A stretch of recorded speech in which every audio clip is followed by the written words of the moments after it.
ईशान्यो चतुर्दुर्तान् पराशुभद्रं तन्नयासु। ओम भद्रं कर्णैभिः शृणुयाम देवा भद्रं पश्येमाक्षभिर्यजत्राः। स्थिरैरङ्गैस्तुष्टुवांसस्तनूभिः व्यसेमहि देवहितं यदायुः। ओम वेद प्रेमी सुधे श्रोताओं संप्रति हम सब ऋग्वेद के अष्टम मंडल के 102वें सूक्त की व्याख्या में प्रवेश करने जा रहे हैं। इस सूक्त में 22 मंत्र हैं। मंत्र दृष्टारिष, प्रयोग भार्गव, देवता अग्नि और छंद गायत्री है। इस सूक्त के प्रथम मंत्र का शीर्षक है दानी अग्नि और संबंधित मंत्र का सर्वप्रथम सस्वर पाठ हो जाए। स्वपग्ने बृहत्पजो दधासि देवताशुषे कविर्ग्रहपतिर्युगा। इस प्रथम मंत्र में कथित है कि अग्नि देवता नित्य युवा हैं और वे दानी को दान देते हैं, कृपण को नहीं। यह नियम है कि जो देता है वही पाता है, जो बोता है वही काटता है। तो इस सत्य के प्रतिपालक हैं अग्निदेव। देव अग्नि हे हित में आगे रहने वाले अग्निदेवता, तुम दास से बृहद वयः ददासि। तुम दास से माने अन्न दान करने वाले दानी को बृहद वयः ददासि। बृहद माने व्यापक, वयः माने अन्न। तो व्यापक अन्न धन ददासि माने देते हो। कवि गृहपति, तुम कवि हो, दूरदर्शी हो, गृहपति हो, घर के स्वामी हो, क्योंकि तुम्हारे द्वारा ही घर प्रकाशित होता है दीपक आदि के रूप में। रसोइया में तुम ही अपनी कृपा दृष्टि दौड़ाते हो तभी भोजन पक पाता है। इस प्रकार से अनेक रूपों में तुम गृह के स्वामी हो और नित्य युवा हो, कभी तुम पर बुढ़ापा नहीं आता है। जैसे करोड़ों अरबों खरबों साल पहले तुम ज्योतित थे, दीप्यमान थे, वैसे आज भी हो। तो हे अग्निदेव, तुम युवा हो, दूरदर्शी हो, गृहस्वामी हो और नित्य युवा हो। हे अग्निदेव, तुम दानी यजमान को प्रचुर अन्न प्रदान करते हो। तुम अत्यंत ज्ञानी हो, दानी हो, गृहपति हो और नित्य युवा रहने वाले हो। अग्निदेव हे, तुम दानी को करते अतिशय अन्न प्रदान, ज्ञानी हो, गृहपति हो, तुम ही रहते हरदम बने जवान। अग्निदेव, तुम दानी को करते अतिशय अन्न प्रदान, ज्ञानी हो, गृहपति हो, तुम ही रहते हरदम बने जवान। ओम 8 102 2 देवता अग्नि। शीर्षक देवों के आवाहनार्थ प्रार्थना। अब संबंधित मंत्र का सर्वप्रथम सस्वर पाठ हो जाए। ओम सद ईळानजा सह देवां अग्ने दुमस्युवा चिकिद्विभानवावः।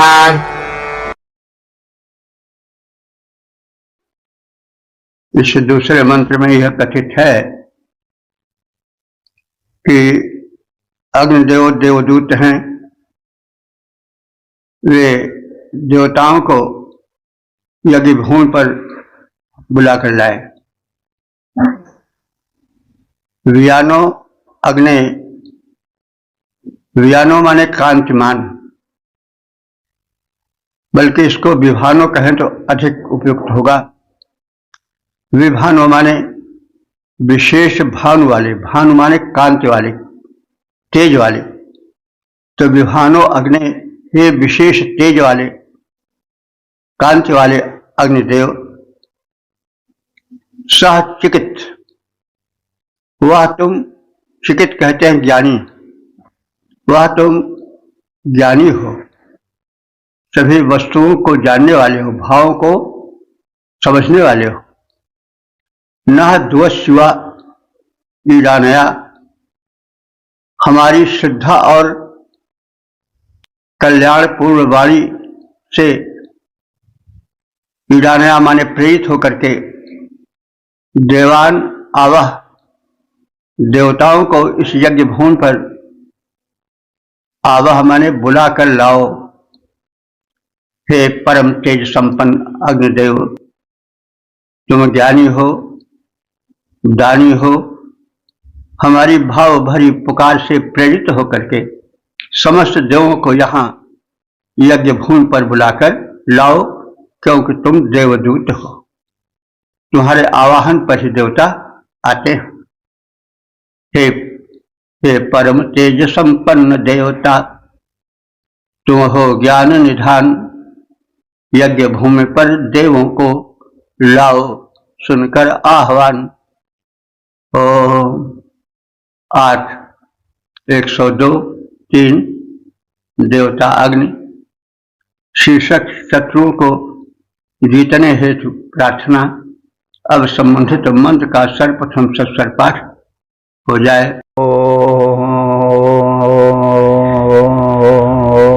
प्रजाहस्मद्यजा भजं चोदिष्ठेन यविष्ठ्यान् अभिष्मा वाजसातये। इस तीसरे मंत्र में यह कथित है कि हम सब जो अग्नि उपासक हैं वे उनकी कृपा दृष्टि पाकर उनके सहयोग से शत्रुओं को पराजित कर सकें। तो मनुष्य के अनंत शत्रु हैं। शरीर में रोग व्याधि बहुत कष्ट देते हैं, वो शत्रु है। बुढ़ापा आता है, वो भी शत्रु है। दुर्बलता भी शत्रु है। और भिन्न भिन्न प्रकार के रोग और कीटाणु जो कि भिन्न भिन्न प्रकार के भयंकर रोगों को उत्पन्न करते हैं, वो सब शत्रु ही हैं। और अग्नि देवता इन शत्रुओं को शमन करने में सक्षम है। यह हम सब जानते हैं कि हमारे शरीर में अग्नि देवता ऊष्मा बनकर रहते हैं, जठराग्नि बनकर रहते हैं।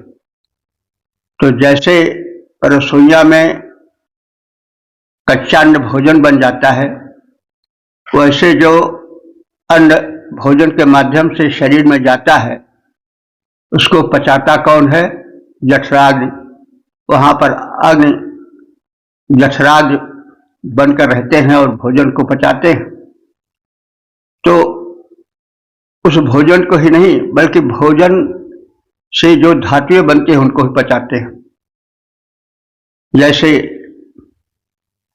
रस बना आहार से पच करके, और जब रस पचता है तो वह रक्त बनता है, और जब रक्त पचता है तो वह मांस बनता है, और मांस पचता है तो अस्थि बनती है, हड्डी, और जब अस्थि पचती है तो मज्जा बनती है, और जब मज्जा पचता है तो वो क्या बनता है? वीर्य, और वीर्य पचता है तो क्या होता है? शरीर में कांति आती है, चेहरे पर तेज आता है, और रोग निवारक शक्ति आती है, इम्यूनिटी पावर आती है। तो यह जो धातुओं का पाचन है वो भी अग्नि के ही सहयोग से होता है। जब अग्नि देवता क्षीण हो जाते हैं तो पाचन बाधित होता है। पहले अन्न नहीं पचता है, अन्न भी पच गया तो रस बना, तो रस में भी धीमापन आ गया पचने के, फिर रक्त बना, पाचन कम धीमा होता जाता है। और जब रक्त से मांस बना तो अब मांस का पचाना तो और कठिन हो जाता है। इसलिए जिनमें अग्नि तत्व क्षीण हो जाता है उनको मोटापा आ जाता है, क्योंकि मांस पच ही नहीं पाता है। तो वो मांस लोथड़ा बन करके पेट पर छा जाता है, तोंद वही कहते हैं लोग, पिंडिल हो जाते हैं। हाथ बड़ा मोटा हो जाता है, क्योंकि हाथ पर कोई ऐसी मशीन शरीर की नहीं है जिस पर कि भार पड़े तो जो है फिर वो अंग आगे काम ही न कर सके। और फिर उसके बाद जैसे मुख है, मुख पर कोई मशीन तो नहीं है गाल गड़फड़े पर, तो वहां मुंह फूल आता है, मुख बड़ा भारी हो जाता है। और जांघों पर और घुटनों पर, पैर पर भी कोई ऐसी जो है कोई ऐसा शरीर का अंग नहीं होता है जो कि दब जाए वजन से, तो जांघ मोटी हो जाती है, घुटने और पैर के अंग मोटे हो जाते हैं।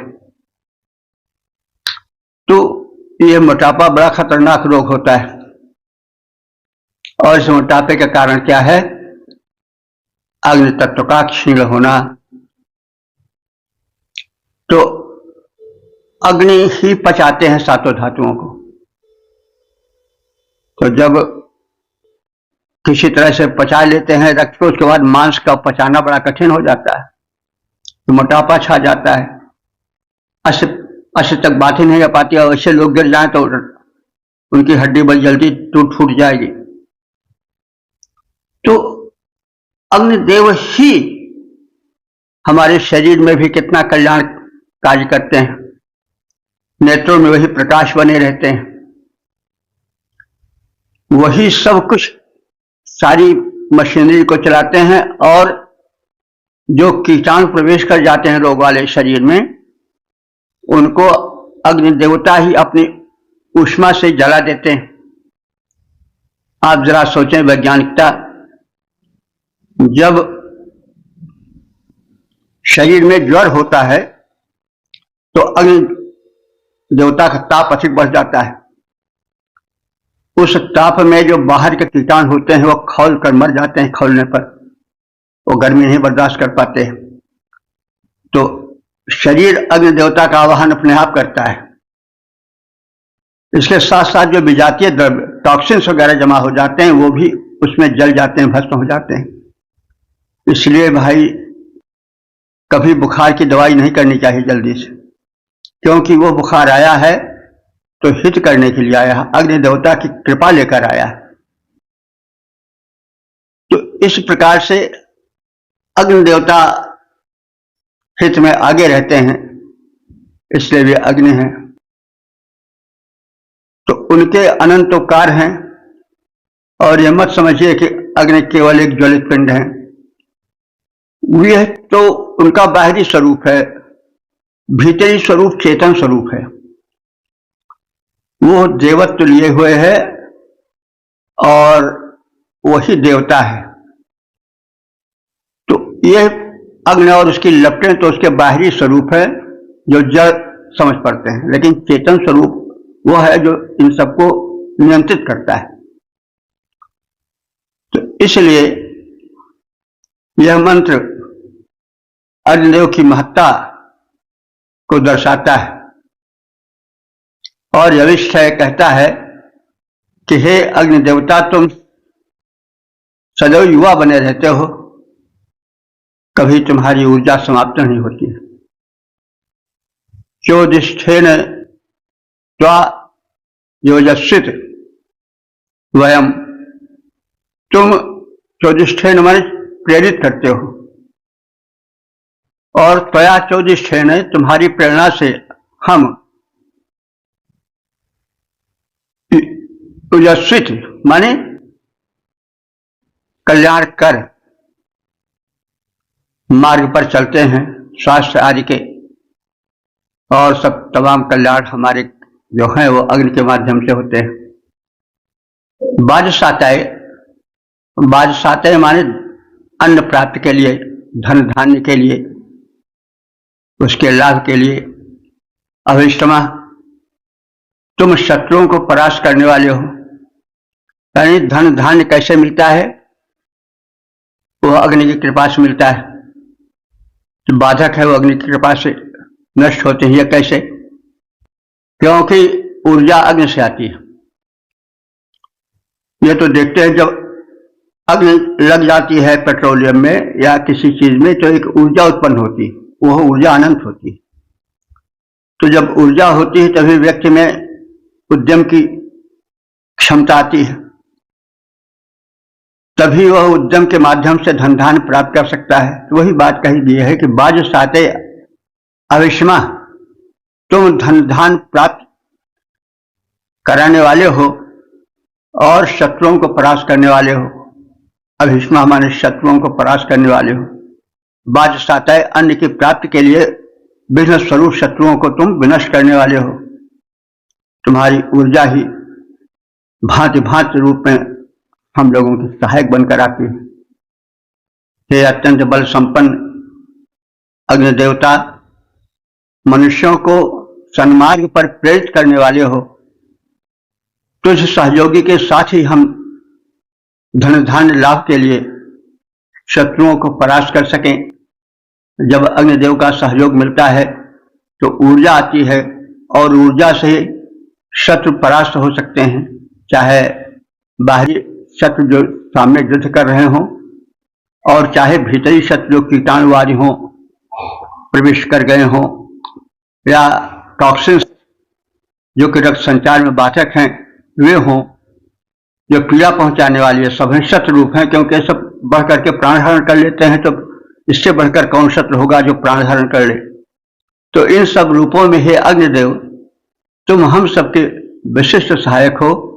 हमारे बाधक यानी हमें आगे बढ़ने में जो बाधा पहुंचाते हैं, ऐसे बाधक शत्रुओं को तुम परास्त करते हो। इस प्रकार से अग्नि के महत्व को थोड़ा अलंकारिक ढंग से कहा गया है, लेकिन उसका जो मुख्य कथ्य है वो यह है कि अग्नि की उपासना हम करें। उपासना का मतलब हुआ आहुतियात डालकर तो करें ही, साथ साथ हम हृदय में अग्निदेव का चिंतन करें, उनके तेज को लावें, साथ साथ जो हम उदर को जठराग्नि को पेश करें, आहार वो उचित हो और एक निश्चित दिनचर्या के माध्यम से व्यायाम, योग, आसन आदि के माध्यम से हम अग्निदेव को जगाएं, ताकि जो हमारे शत्रु हैं भिन्न भिन्न प्रकार से वे परास्त होते हैं। सतपथ प्रेरक हे अग्निदेव, सतपथ प्रेरक हे अग्निदेव, सहयोग तुम्हारा पाए, धन धान्य लाभ के लिए शत्रुओं को हम मार भगाएं। 8:102 4 देवता अग्नि शीर्षक बाड़वाग्नि का आवाहन। अब संबंधित मंत्र का सर्वप्रथम सत्तर पाठ हो जाए। और्वभृगवच्छुतिमप्लवानवदाहुवे अग्निं समुद्रमाससम्।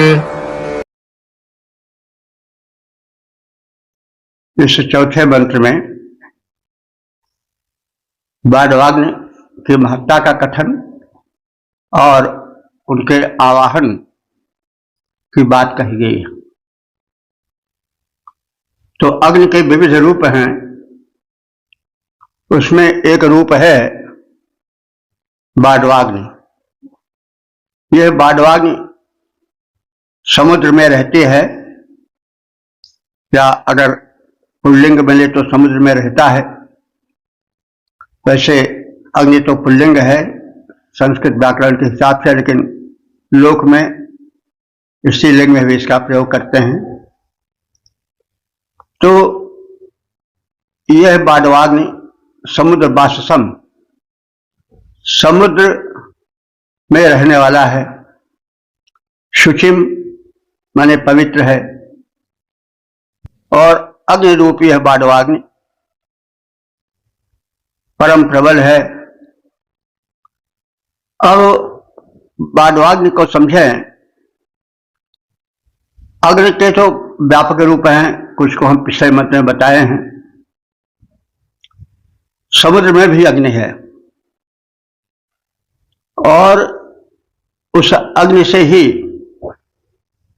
समुद्र का जल नियंत्रित होता है, नहीं तो अहर्निश नदियों की धाराएं प्रबल जल प्रवाह के साथ आती हैं, लेकिन समुद्र का जल बढ़ता नहीं है।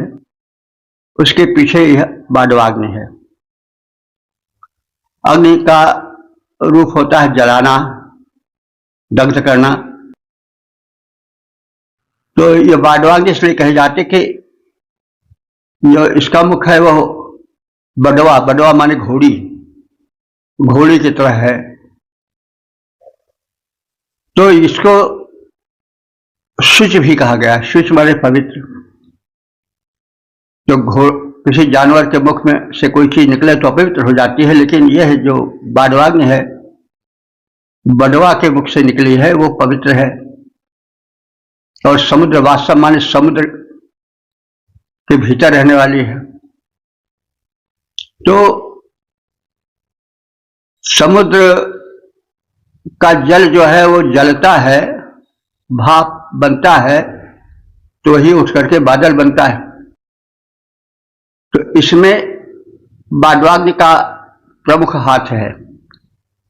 इसको और निकट से समझना चाहें वैज्ञानिक रूप में, तो समुद्र में जलधाराएं चलती हैं,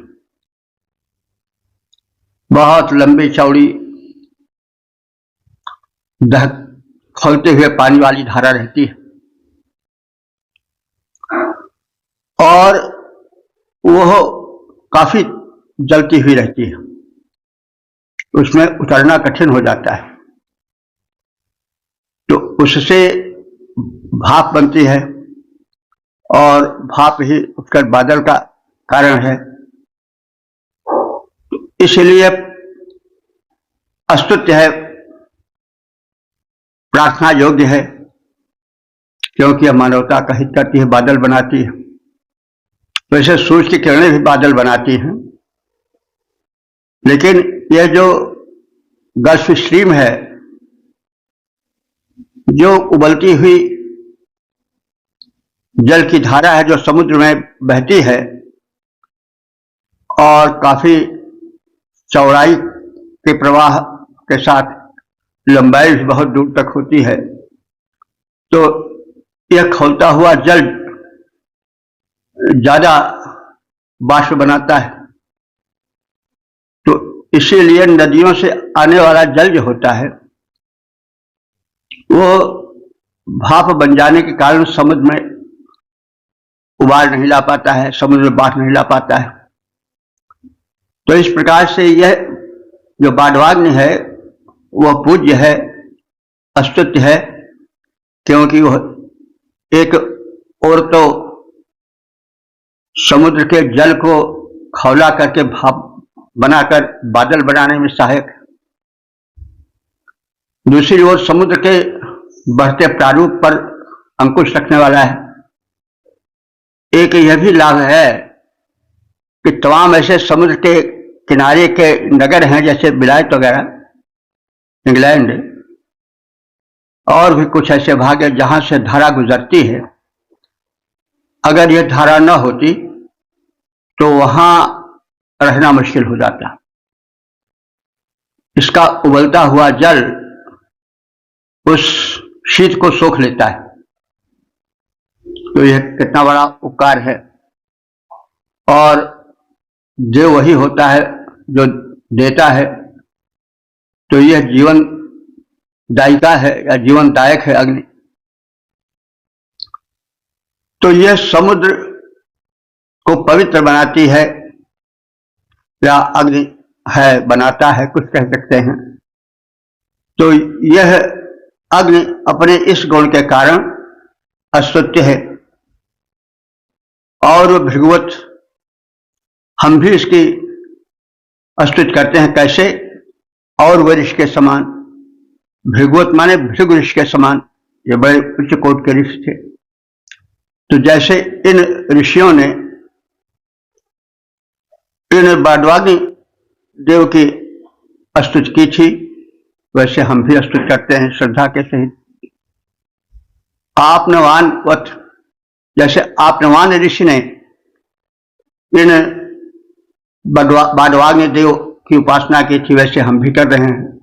आहुवे, और इनको अपने यज्ञ में आवाहित कर रहे हैं। यह सूक्ष्म रूप से आवे, क्योंकि नदियां या समुद्र तो आ नहीं सकता है, लेकिन सूक्ष्म रूप में वे आते हैं। किसी वस्तु के दो रूप होते हैं, एक स्थूल और एक सूक्ष्म। तो सूक्ष्म रूप से उपस्थित हो जाते हैं। हम भी कभी कहते हैं भाई हम मन से तो आपके इस जुलूस में, इस प्रयोजन में शामिल ही थे, भले तन से ना सके हों। तो तन और मन दो होते हैं। तो हम लोग भी कभी कभी कहते भाई मन हमारा आप ही के पास था, तन न रहा हो। तो ऐसे देवताओं का जो सूक्ष्म रूप होता है वह आता है उस स्थान पर जो पवित्र होता है, जहां उनका आवाहन होता है। तो वही बात कही गई है कि जैसे और ऋषि ने, भृगु ऋषि ने और आपनवान ऋषि ने तुम्हें आवाहित किया था, हे बाडवाग्नि देव, हम भी तुम्हारा आवाहन करते हैं और तुम हमारे इस यज्ञ स्थल पर आओ। हे सिंधु निवासी बाडवाग्नि, हे सिंधु निवासी बाडवाग्नि, मैं तुम्हें बुलाता हूं। वैसे भृगु, आपनवान और वादिक उन ऋषियों ने बुलाया था जैसे। तो 8 102 5 देवता अग्नि शीर्षक बाडवाग्नि की स्तुति। अब संबंधित मंत्र का सर्वप्रथम सत्वर पाठ हो जाए। त्वमेवातस्वरं कविं पर्जन्यक्रन्द्यं सहाः अग्निं सवत्रवाससम्।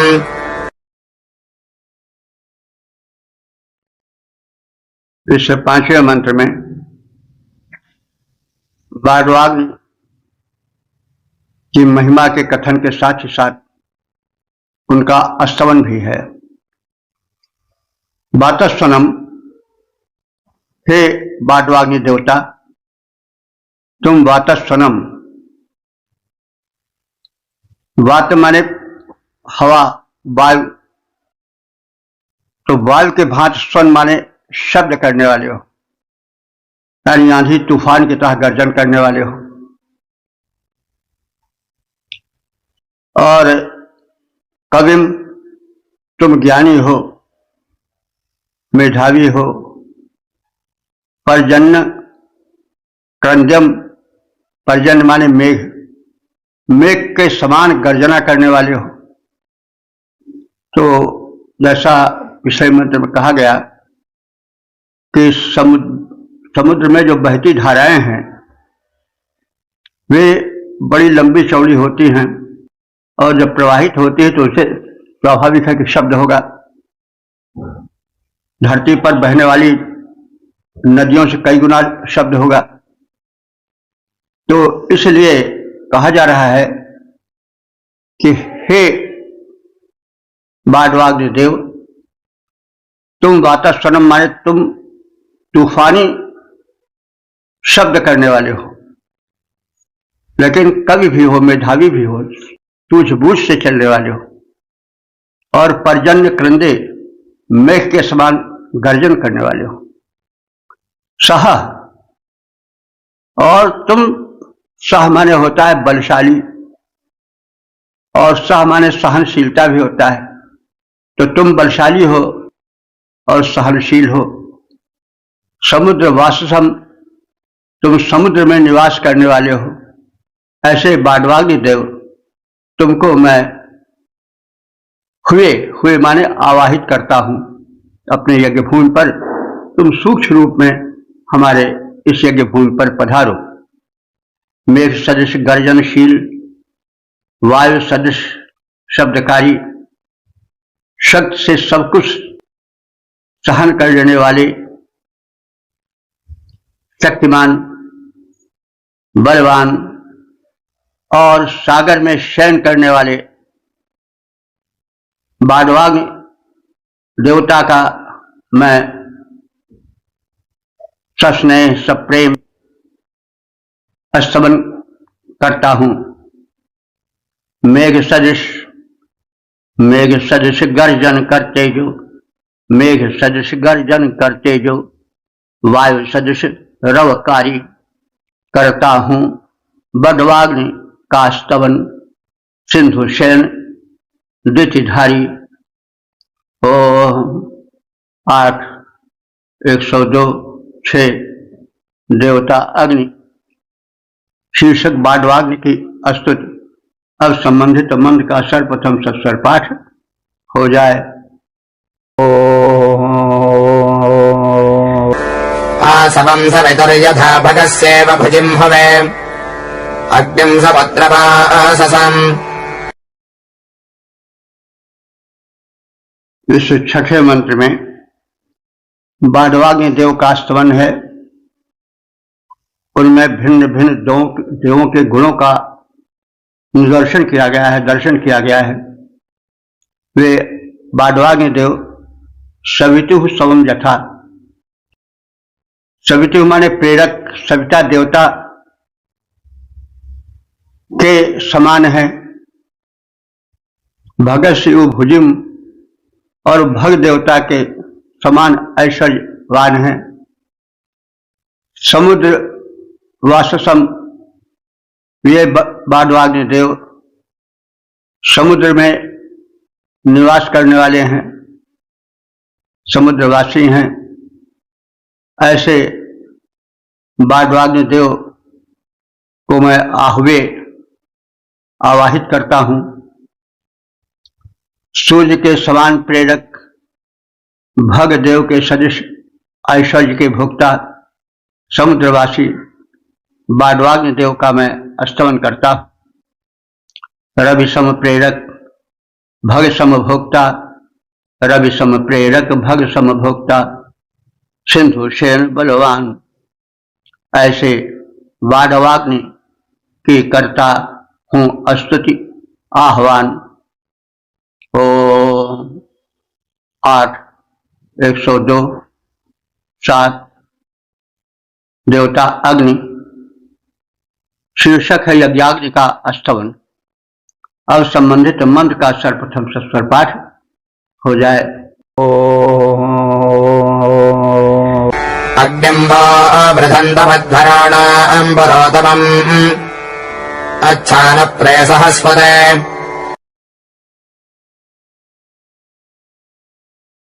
307वें मंत्र में ऋषि यज्ञवेदी में प्रज्वलित अग्नि देवता की उपासना कर रहा है। अग्नि देवता विविध रूपों में विद्यमान है, मानवता का हित करते हैं, मानव को भिन्न भिन्न प्रकार से सुखी बनाते हैं। तो यहाँ पर जो अग्निदेव हैं, जो वेदी में प्रज्वलनशील हैं, जो अपने गुणों के कारण उपास्य हैं, उनकी स्तुति की गई है। ऋतुजों से कहा जा रहा है, जो यज्ञ कृत्य पूरा कराते हैं, ऋतुज, हे ऋतुजों, ये जो यज्ञ वेदी पर अग्निदेव प्रज्वलित हैं, वे अध्वराणाम नप्त्रे, अहिंसक यज्ञों के नाती हैं। तो अध्वराणाम नप्त्रे, नप्त्रे तो चतुर्थी है, तो यज्ञों के नाती के लिए सहस्वते माले बलवान अग्नि के लिए। तो अब यह प्रश्न उठता है कि यज्ञ देवता कैसे यज्ञ के नाती हैं भाई? तो इसका समाधान इस प्रकार से हो सकता है कि यज्ञ के पुत्र जो हैं वो अध्वर्य हैं, जो अहिंसक यज्ञ कराते हैं, तो यज्ञ से वृद्धि पाते हैं, यज्ञ से पूज्य बनते हैं। तो इसलिए वे यज्ञ के पुत्र कहे जा सकते हैं। और अध्वर्य जो हैं, हिंसा रहित यज्ञ कराने वाले जो हैं, वे उत्पन्न किए जाने के कारण, यानी अध्वर्य और अध्वर्य द्वारा उत्पन्न किए जाने के कारण यह अग्नि यज्ञ का पौत्र है, यानी यज्ञ का नाती है। क्योंकि यज्ञ के पुत्र अध्वर्य हुए जो यज्ञ कराते हैं, पुरोधा हैं, और अध्वर्य के द्वारा उत्पन्न होने के कारण ये जो है यज्ञ के पौत्र बन गए। तो इस प्रकार एक जरा आलंकारिक कथन है। तो यह तो समझ में आ गया होगा कि अग्नि यज्ञ का नाती है। कैसे? क्योंकि यज्ञ के पुत्र अध्वर्य जो हैं, उनकी महत्ता इस यज्ञ के कारण है, वो यज्ञ से उत्पन्न हुए हैं, और अध्वर्य द्वारा अग्नि उत्पन्न होता है। इसलिए जो अग्नि है वह पुत्र, मतलब पौत्र का पुत्र, और फिर उसका भी पुत्र है, यानी वो अग्नि यज्ञ का पौत्र है। तो ऋतुजा है ऋतुजो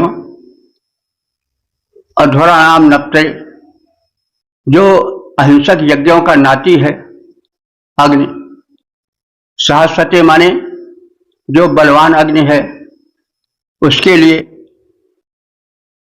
वृद्धंतम पुरुतमम अग्निम, और ज्वालाओं से वृद्धि प्राप्त कर रहे, अधिक प्रज्वलित होते जाते अग्नि के लिए, और सबसे प्रधान प्रतिपालन करने वाले, रक्षा करने वाले, वृद्धि करने वाले अग्निदेव के लिए, वह तुम सब हे ऋतु जो हे आज को तुम सब अच्छी प्रकार से आहुति प्रदान करके, गायन करके उनकी उपासना करो, विधिवत उपासना करो। यज्ञों के नाती, बलवान, ज्वालाओं से वृद्धि प्राप्त करने वाले, सर्वश्रेष्ठ प्रतिपाल अग्नि की तुम सब भली प्रकार से उपासना करो। यज्ञों के नाती बलशाली बढ़ते लपटों द्वारा करो भक्ति इस अग्निदेव की, कहना यही हमारा।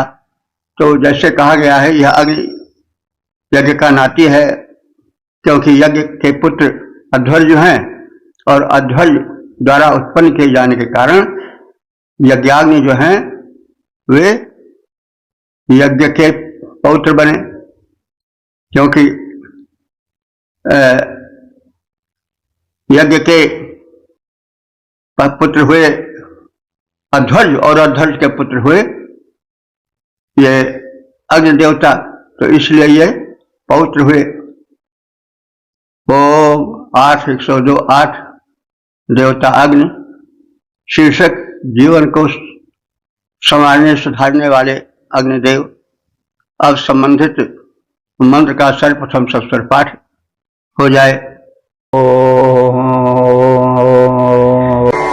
अयं यथा न आभवत्तष्टा रूपे पतक्ष्या अस्य कृत्वा यशस्वतः।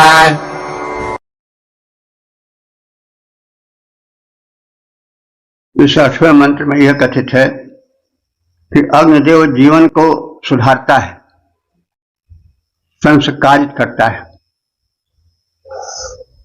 क्योंकि अग्नि यदि जठराग्नि बनकर सशक्त रहा, सक्रिय रहा, तो शरीर में सौंदर्य निखरेगा। अगर सभी धातुओं का पाचन यह करता गया तो ओज तेज बनकर अंत में मुखमंडल को, पूरे शरीर को आकर्षक बनावेगा। नेत्रों में ज्योति बनकर छाया रहेगा। इस प्रकार से जीवन संस्कारित माने सुधरा हुआ और तेजस्वी बनता है।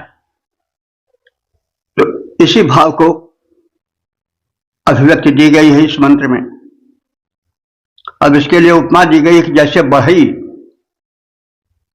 जो बेडौल काष्ठ है उसको गढ़ करके सुंदर आकार दे देता है, तो वैसे ही यह अग्निदेव शरीर को भिन्न भिन्न प्रकार से सुगढ़ बनाता है, तेजस्वी बनाता है, शक्ति संपन्न बनाता है। तो तक्षा रूपा इव यथा अयम त्वष्टा न आभुवत। तक्षा रूपा इव, जैसे गढ़ करके रूप देता है कौन? त्वष्टा। त्वष्टा माने बढ़ी। जैसे बेडौल काष्ठ को गढ़ करके बढ़ी उसको सुंदर आकार दे देता है उस काष्ठ को, उसी प्रकार यह अग्नि हमें सुंदर प्रारूप देता है। इसके विषय में कहा गया है अभी कि यदि अग्नि तत्व शरीर में सक्रिय रहा तो शरीर स्वस्थ सुंदर सुडौल बना रहेगा। यदि अग्नि तत्व क्षीण हो गया तो वो विरूप कुरूप हो सकता है, बड़ा घृण्य बन सकता है, शक्तिहीन होकर के पंगु बन करके कमर झुक गई है इस रूप में, और कफाज से भर करके घृण्य भी बन सकता है। तो अग्निदेव का यह महात्म्य है कि वे शरीर में संतुलित रूप में रह करके शरीर को हृष्ट पुष्ट तेजस्वी ओजस्वी बनाते हैं।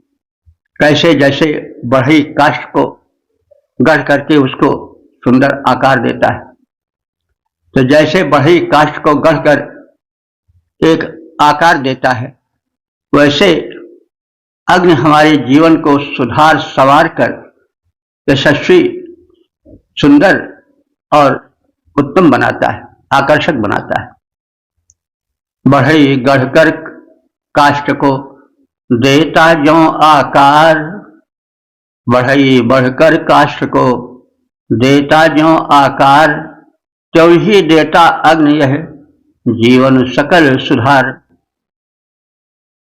8 102 9 देवता अग्नि शीर्षक समृद्धि लेकर अग्नि देवता पधारे। अब संबंधित मंत्र का सर्वप्रथम सस्वर पाठ हो जाए। अजम विश्वा अभिश्रयोत्यर्तेवेशपत्यते आवादैरुपनोगमत।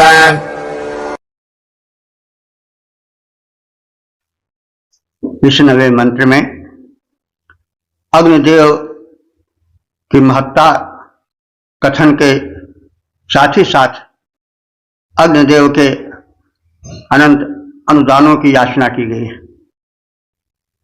अयम अग्नि, यह अग्नि देवता देवेषु, देवों में विश्वाश्रिय अभिपत्यते, सर्वाधिक शक्तिशाली है और संपूर्ण श्रेय माने शोभाओं को अथवा संपत्तियों को धारण करने वाले।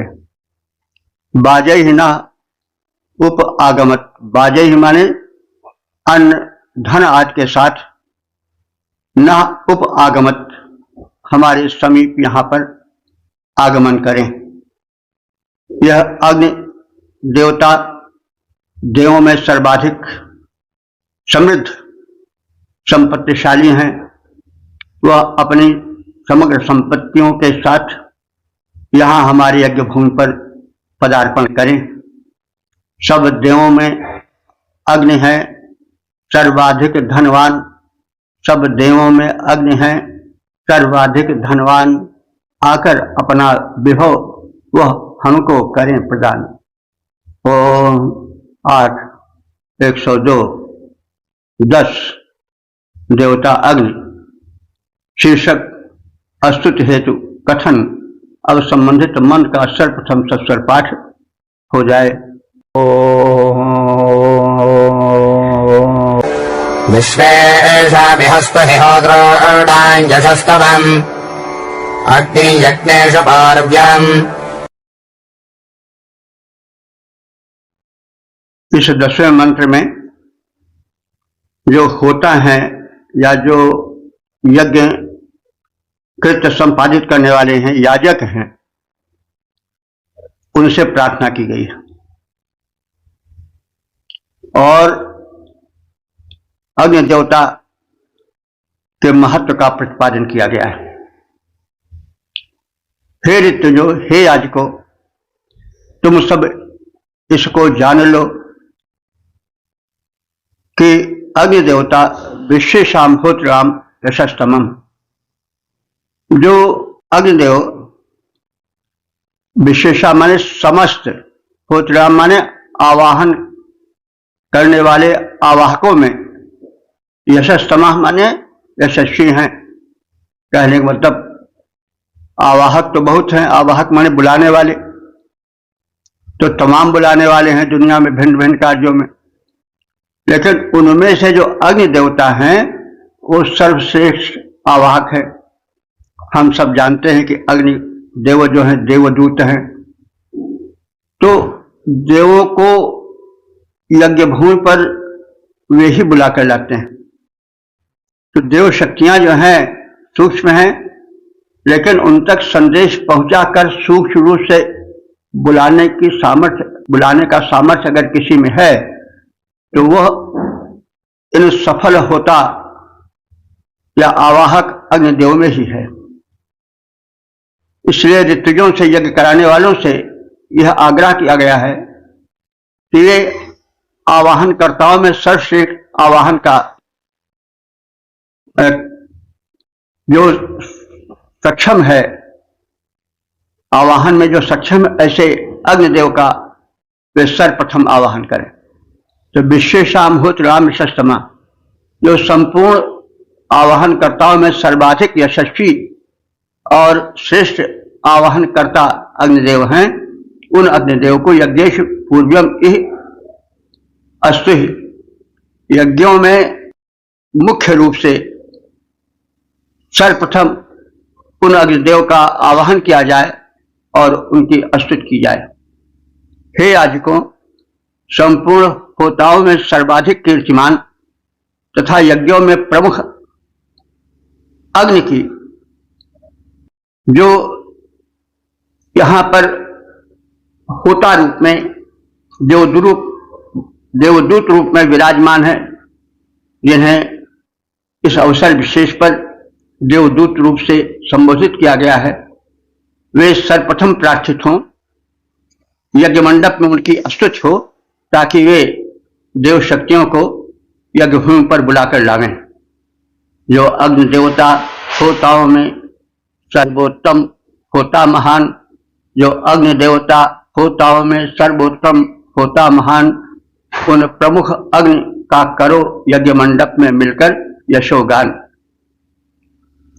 ओम 8 102 11 देवता अग्नि शीर्षक अग्नि देव का यशोगान हो और संबंधित मंत्र का सर्वप्रथम सस्वर पाठ हो जाए। श्रीरंबा संज्येष्ठो जोतमेश्वर वेदायर्घस्वत्तमः। इस 11वें मंत्र में अग्नि देवता अपनी महत्ता के कारण ध्येय हैं और ज्ञेय हैं, इसलिए सर्वप्रथम उनकी स्तुति यज्ञ भूमि पर हो। यह माने जो अग्निदेव ज्येष्ठ माने सर्वश्रेष्ठ हैं, ज्येष्ठ हैं। ज्येष्ठ माने जो ज्येष्ठ हो, श्रेष्ठ हो, उसको ज्येष्ठ कहा जाता है। तो यह ज्येष्ठ जो कि सर्वश्रेष्ठ है, ऐसे अग्निदेव को दीर्घस्तमा और घरों में सभी ओर से प्रकाशित होने वाले देव को आदिदाय बुलाओ, और इसलिए बुलाओ कि वह प्रकाश भरे। क्षीरम पावक सूक्ष्म ऐसे अग्निदेव का आवाहन करो जो क्षीरम माने सर्वव्यापक है, पावक सूक्ष्म, पावक माने पवित्र, पावक माने यहां अग्नि नहीं होगा, पावक माने पवित्र होगा। यह विशेषण आया है अग्निदेव के लिए। अग्निदेव कैसे हैं? क्षीर हैं, क्षीर माने सर्वव्यापक है, और सूक्ष्म पावक, सूक्ष्म माने तेजस्वी, पावक माने पवित्र करने वाले हैं, यानी जो कि तेजस्वी हैं और पवित्र दीप्ति वाले हैं। पावक सूक्ष्म पवित्र दीप्ति वाले हैं। तो जो अग्निदेव सर्वव्यापक हैं, पवित्र दीप्ति वाले हैं, ऐसे अग्निदेव की स्तुति करो। हे स्तुति करताओं, जो अग्निदेव देव में सर्वश्रेष्ठ हैं एवं घरों को सर्वतः अपने आलोक से आलोकित करते हैं, उन सर्वव्यापी पवित्र दीप्त युक्त अग्नि देवता की स्तुतियां करो। जो अग्नि सुनो में सर्वश्रेष्ठ घर को करते हैं दीप्तिमान, जो अग्नि सुनो में सर्वश्रेष्ठ घर को करते हैं दीप्तिमान, उन सर्वव्याप्त शुचि दीप्त युक्त का करो प्रेम से यशोगान, उन सर्वव्याप्त शुचि दीप्त युक्त का करो प्रेम से यशोगान। ओम।